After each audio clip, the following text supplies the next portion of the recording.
बिस्मिल्लाहिर्रहमानिर्रहीम। अस्सलाम वालेकुम। मैं हूं नोमान खान और आप देख रहे हैं मेरा फेसबुक और यूट्यूब चैनल। उम्मीद करता हूं कि आप खैरियत से होंगे और मेरी दुआ है कि आप जहां पर भी रहें खुश रहें, आबाद रहें। नाज़रीन इकराम, जब से ये रजीम चेंज हुई है, आप पाकिस्तान की आवाम की तासुरात को जरा देखिए और गौर से जरा सोचने की कोशिश कीजिएगा कि इस वक्त पाकिस्तान में या पाकिस्तान में रहने वाले तमाम लोग क्या सोच रहे हैं। आपको मैं जरा माजी की दरीचों में ले जाना चाहता हूं और आपसे चंद चीजें उससे पहले कि मैं अपनी असल वीडियो कंटेंट की तरफ आऊं, मैं आपको याद दिलाना चाहता हूं। आज की हमारी वीडियो का जो मौजू होगा, एक तो मैं आपको बताने वाला हूं कि जो शहबाज शरीफ साहब और आर्मी चीफ साहब की पहली बाज़ाब्ता मुलाकात हुई है, उसमें शहबाज शरीफ को क्या टास्क मिला है, वो मैं आपको बताने वाला हूं। इसके साथ साथ काबीना में दरारें पड़ चुकी हैं, बिलावल भुट्टो हल्फ नहीं उठा रहे, उसकी वजह क्या है। और तीसरी और अहम चीज वो ये है कि इस वक्त जो अफगानिस्तान में एक बदअमनी की कैफियत है, उसका पाकिस्तान पर क्या असर हो सकता है। और चौथी अहम चीज, इमरान खान का ट्विटर स्पेस में शिरकत करने का फैसला। ये वो चार चीजें हैं जो मैं डिटेल से आपसे शेयर करने वाला हूं। लेकिन उससे पहले मैं आपको अवाम की जो इस वक्त माइंड सेट चल रही है, मैं चूंकि रोजाना की बुनियादों पर लोगों से बातचीत करता हूं, डिस्कशन करता हूं, उनकी तासुरात जानने की कोशिश करता हूं, तो वो चीजें मैं आपके सामने रखना चाहता हूं। देखिए, अवाम का बुनियादी तौर पर जो इस वक्त इशू चल रहा है वो ये चल रहा है कि अवाम चाहती है कि हमारे जो ये करप्ट लीडर्स है इससे छुटकारा हो। अवाम ये नहीं चाहती कि वही लोग इस वक्त हमारे मुल्क पर हुक्मरानी करें जो माजी में इस मुल्क को लूटते रहे हैं। अवाम चाहती है कि हम अपने मुल्क के मुकद्दर उन लोगों के हाथ में बदले जो लोग ईमानदार हो। मगर पाकिस्तान का मसला यह है कि यहां पर किसी को नहीं छोड़ा जाता। यहां पर ताकतवर लोग जो होते हैं वो अपना असर रसूख ऐसा दिखाते हैं, चाहे आप 1000 मर्तबा करें या कहें कि हम एक पेज पर हैं, मगर एक पेज पर होता नहीं है।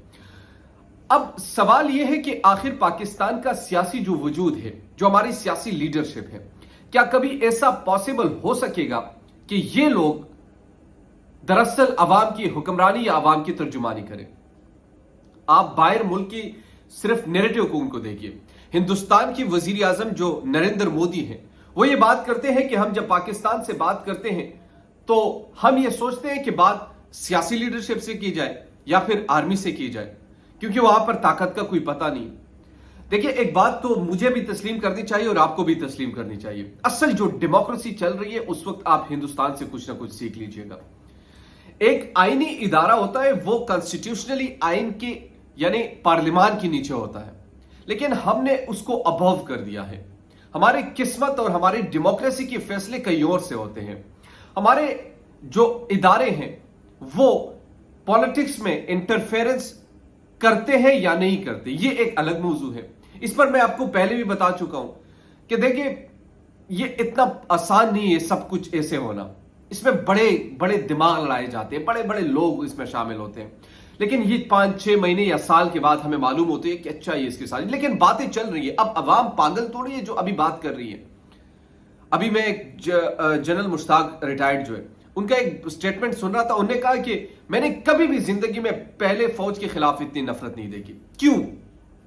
एक तरफ आप कहते हैं कि फौज के दरमियान दरारें डालने वालों को हम नहीं छोड़ेंगे, आर्मी चीफ का यह बयान है, मगर दूसरी तरफ जब इस तरीके से फैसले किए जाएंगे, ये डेमोक्रेसी थोड़ी है।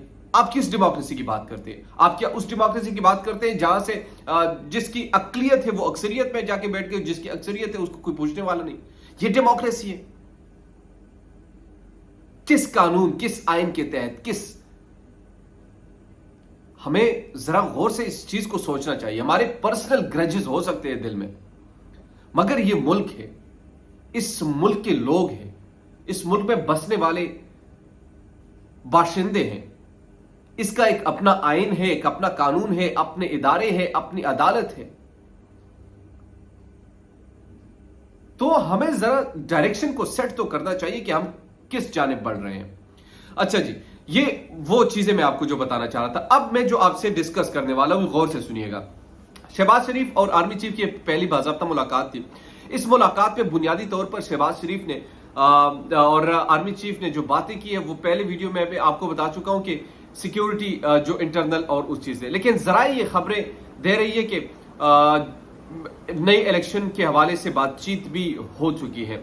اب یہ کب ہوں گے؟ مجھے جو جہاں تک اطلاعات ہیں 4 سے 5 مہینے میں یہ آنے والے نئے انتخابات ہوں گے اور سٹیبلٹی بھی اسی کا حصہ ہے. جب تک آپ انتخابات نہیں کرواتے تو آپ کی پیس اینڈ سٹیبلٹی کا جو پروسیس ہے وہ مکمل ہی نہیں ہوگا. آپ کے ملک عدم استحکام کا شکار رہے گا. ایک یہ چیز ہے.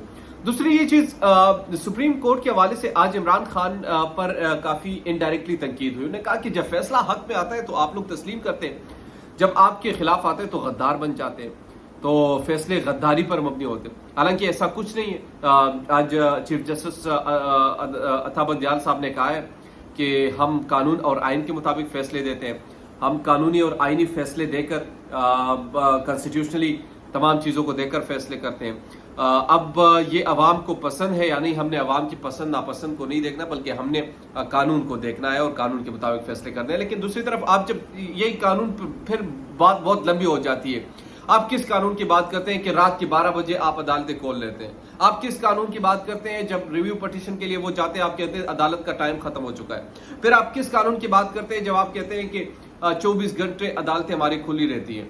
پھر آپ کس قانون کے تحت یہ بات کر سکتے ہیں؟ آپ نے جب ایک پارٹی کی مکمل طور پر دیوار سے لگا دیتے ہیں, ان کی بات آپ سننے کو تیار نہیں ہے, آپ اس مراسلے کو دیکھنے کو تیار نہیں اور فیصلہ دڑا دڑ آپ دیتے ہیں, تو کس قانون کے تحت آپ دیتے ہیں؟ اس کو بھی تو ذرا سوچنا چاہیے. اس کو بھی تو ذرا دیکھنا چاہیے کہ ہم جا کس طرف رہے ہیں, ہم کر کیا رہے ہیں, ہمارا کرنا کیا ہے. تو بنیادی طور پر یہ جو اس وقت سچویشن جو چل رہی ہے وہ ہمیں بذات خود دیکھنی بھی چاہیے. اور تیسری اور اہم چیز جو ہے وہ اس وقت کابینہ کے اندر جو اس وقت کابینہ کی تشکیل میں بڑے مسائل کا سامنا کرنا پڑ رہا ہے. بلاول بھٹو صاحب فرماتے ہیں کہ ہم اس وقت تک اس کابینہ کا حصہ نہیں بنیں گے جب تک کہ ہمیں یعنی میں وزیر خارجہ کا اس وقت تک حلف نہیں لوں گا جب تک محسن داوڑ کو شامل نہ کیا جائے کابینہ میں. اب محسن داوڑ کو کابینہ میں شامل کرنا یہ میری نظر میں بڑا مشکل ٹاسک ہوگا. اگر ادارے اس بات کو بھی تسلیم کرتی ہیں کہ وہ چلے, ان کو بھی کرنا چاہیے, تو پھر میرے خیال میں ان پر تنقید کرنے کے حوالے سے یا ان پر باتیں کرنے کے حوالے سے پھر کسی کو بھی ڈرنا نہیں چاہیے. ایک ملک کے اگر فوج کے خلاف اس قسم کی گفتگو کرنے والا شخص بھی اگر آپ کا وزیر بن سکتا ہے تو پھر اللہ ہی حافظ ہے اس ملک کا. ایک طرف آپ کہتے ہیں کہ اداروں کے خلاف باتیں نہیں کی جائے, دوسری طرف جو باتیں کرتے ہیں ان کو وزارتوں پر بٹھایا جائے. تو یہ معاملات کس طرف ہم لے کر جانا چاہتے ہیں, یہ معاملات ہم کس طرف لے کر جا رہے ہیں, ہمیں خود بھی سوچنا چاہیے. اپنے اتحادیوں کے حوالے سے وہ کہتے ہیں کہ ہمیں اپنے اتحادیوں پر بھروسہ بھی ہے, لیکن اتحادی اب مراسلے کی تحقیقات کے مطالبات کر رہے ہیں. وہ کہتے ہیں کہ ہمارے مطالبات کو تسلیم کرنا چاہیے اور جوڈیشل کمیشن بنانا چاہیے. اگر عمران خان سچے ثابت ہوئے تو ہم ان کا ساتھ دیں گے, یہ ایم کیو ایم کا کہنا تھا.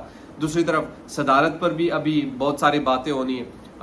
یہ وہ تمام کھچڑی ہے جو اس وقت پک چکی ہے, لیکن مجھے نہیں خیال کہ اتنا سروائیو کر جائیں گے. جہاں تک میری نظر ہے, جہاں تک میری اطلاعات ہے, وہ یہ 3 سے 4 مہینے کا کھیل ہے, زیادہ سے زیادہ.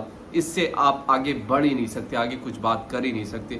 تو یہ ہمیں سوچنا چاہیے کہ اس وقت پاکستان کے مفاد میں یہ سب کام ہو رہے یا نہیں ہو رہے. یہ اداروں کو بھی سوچنا چاہیے. بار بار مجھے لگ رہا ہے کہ وہ اندر سے گلٹ فیل کر رہے ہیں, مگر ابھی وہ فوری طور پر ریئیکٹ نہیں کرنا چاہتے, مگر اندر سے بہت گلٹ فیل وہ کر رہے ہیں.